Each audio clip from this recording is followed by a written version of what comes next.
আমাদেরকে একটা alternative country দেওয়া হোক, সেটা একটা বা দুইটা অল্টারনেটিভ একটা কান্ট্রি দেওয়া হোক ইন্ডিয়ার পরিবর্তে, ইন্ডিয়ার পাশাপাশি। সরকার পতন হয়েছে, পতন হওয়ার পর হচ্ছে ওরা ইন্ডিয়ান ভিসাটা অফ করে দেয়। তারপর আমরা পররাষ্ট্র মন্ত্রণালয়ে এসে আমাদের দাবি দাওয়া জানাই, দেন ওনারা আমাদেরকে অল্টারনেটিভ ওয়ে দেখায় দেয়, সেটা হচ্ছে ভিয়েতনাম এবং হচ্ছে থাইল্যান্ড।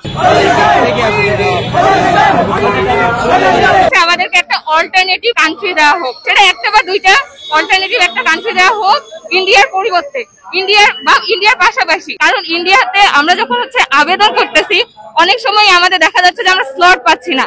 অ্যাপ্লিকেশন যে আমরা সাবমিট করবো, সেই সাবমিশনে যে স্লটটা আমাদের লাগবে, আমরা পেমেন্ট করতে পারতেছি না, বিধায় আমরা কিন্তু স্লটটা পাচ্ছি না।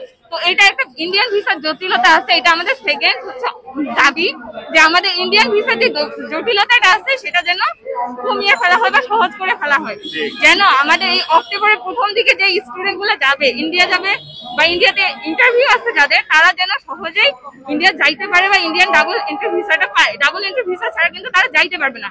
অনেকের কাছে টুরিস্ট ভিসা আছে, বাট টুরিস্ট ভিসা গেলে তারা ইমিগ্রেশন থেকে তাদেরকে ফেরত পাঠানো হয়, কারণ টুরিস্ট ভিসায় এমবাসি ফেস করা একটা কাইন্ড অফ ইলিগাল। তো আমাদের লিগালি যাইতে হলে ডাবল এন্ট্রি ভিসা লাগবে।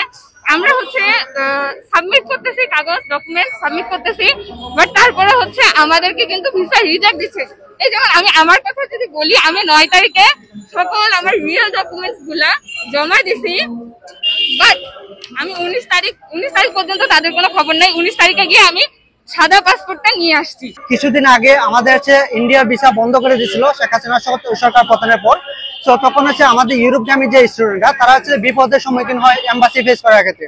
তো ম্যাক্সিমাম এম্বাসি ইন্ডিয়াতে হওয়ায় আমাদের হচ্ছে বিপদের সম্মুখীন হয় ইন্ডিয়া আইব্যাক সেন্টার, তারা ভিসা অ্যাপ্লিকেশন বন্ধ করে দেয়। তো বিকল্প হিসেবে আমরা চেষ্টা করছিলাম কিছুদিন আগে, তো তখন আমরা ভিয়েতনাম এবং থাইল্যান্ড অল্টারনেটিভ এম্বাসি হিসেবে আমরা পেয়েছিলাম সুযোগটি।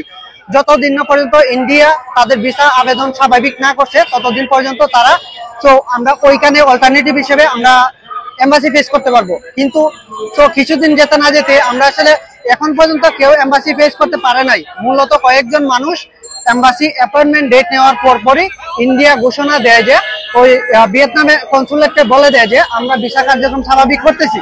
তো সেই জন্য তারা এই মুহূর্তে তাদের হচ্ছে এম্বাসি কার্যক্রমটা বন্ধ করে দেয়। তো এই মুহূর্তে আমরা হচ্ছে অ্যাকচুয়ালি ইন্ডিয়া আসলে ভিসা দিচ্ছে না, ঠিক আছে, যদিও তারা বলতেছে দিচ্ছে, কিন্তু আসলে তারা দিচ্ছে না। তো যদি আমরা হচ্ছে 10 জন 12 জন অ্যাপ্লিকেশন করি, তখন এগেইনস্টে 12 জনের বিপরীতে এগেইনস্টে দেখা যায় একজন আসলে ভিসা পাচ্ছে। সো বাকি 10 জন 11 জন রিটার্ন ব্যাক করে দিচ্ছে, রিজেক্ট করে। আমরা যারা রোমানিয়ান অ্যাপ্লিকেন্ট আছি, আমাদের দেখা গেছে সবারই প্রায় লেটার অফ অ্যাকসেপ্টেন্স এসে পড়ছে।